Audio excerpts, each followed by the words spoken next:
In the war between the defenders of freedom and the forces of domination, there are factions who serve no side but their own, whose actions may tip the scales in one direction or another, as long as it serves their own ends. When a valiant robotic body is destroyed, their soul is returned to the dimension of digital code, and it is there that they are restored by the digital god, the One.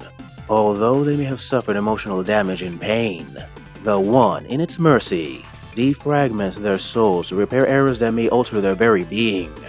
A deceiver, however, has no access to such mercy, banished as they are from the home dimension. When a deceiver's robotic body is broken, its soul is released into the atmosphere, awaiting transference to a new robotic form. And with no digital god to fix the errors such a death would cause, those errors cause a stain on its digital soul that grows with every death, until one day, that stain grows so large that it overwhelms the deceiver, and breaks their very being. Their sentience is consumed, and they degenerate into a bestial creature known as an infestor, their robotic form transforming to match their soul, as they are turned into horrendous and mindless beasts bent on destruction. To many deceivers, these creatures are living reminders of their inevitable ends, but to one in particular, they were seen as an opportunity. Mega Tyrant, the greatest of the sins, thought that these infestors, if they could be controlled, would make an unstoppable army. All it would take is some experimentation and a volunteer. Choosing one of his lieutenants with his dubious honor, he began the slow and painful process of transforming her into an infestor. He took great delight in killing her over and over again by his own hand, until one day, the infestor curse took hold. Although her body became twisted, her mind remained mostly intact, keeping her sentience but at the cost of her sanity. And not only that, she was able to control the infestors like the queen of a hive, the once uncontrollable beast now under her total command. But if Mega Tyrant thought he would now have a horde of robotic creatures under his control, he was sadly mistaken, for the queen's transformation had turned her into a being at least as powerful as he, if not more so, and who now solely commanded a massive horde that followed her without question. In his greed, he had crafted a being that is as likely to aid as she is to hinder his plans. Far from Earth is an alien world ruled by a race of compulsive and habitual gamblers known as Overlords. This compulsion is centered around a series of events at the core of their culture called the Arena Games.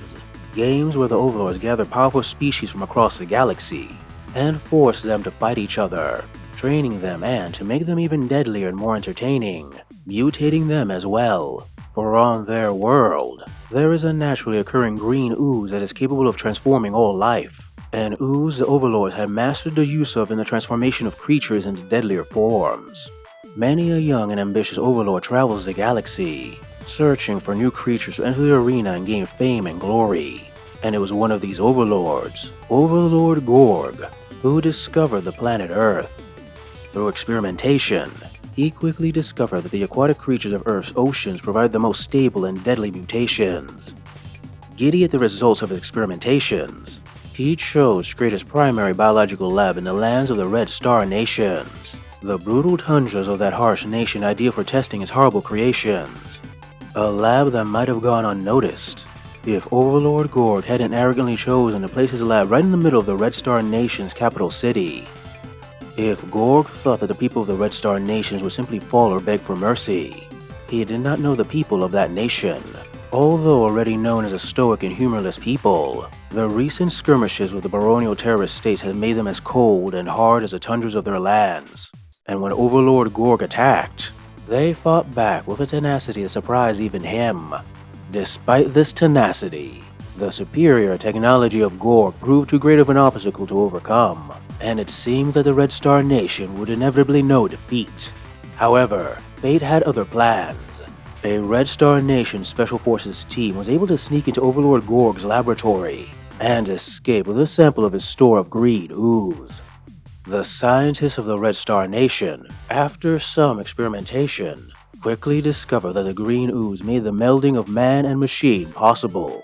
And soon, the Red Star Nation created the first of its cybernetic legions, soldiers enhanced with cybernetics, able to at least hold their own against Gorg's aquatic horrors.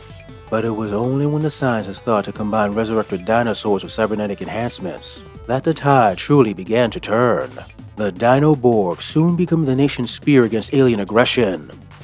As those who wish to defend freedom and those who wish to dominate battle for supremacy, will you choose to fight with the agents of chaos and tip the balance of the world in the Bot War? Hey guys, I hope you enjoyed this video on the Agents of Chaos in the Bot War universe. Those particular factions that could really work for either side depending on so many factors, although mainly just self-interest and greed.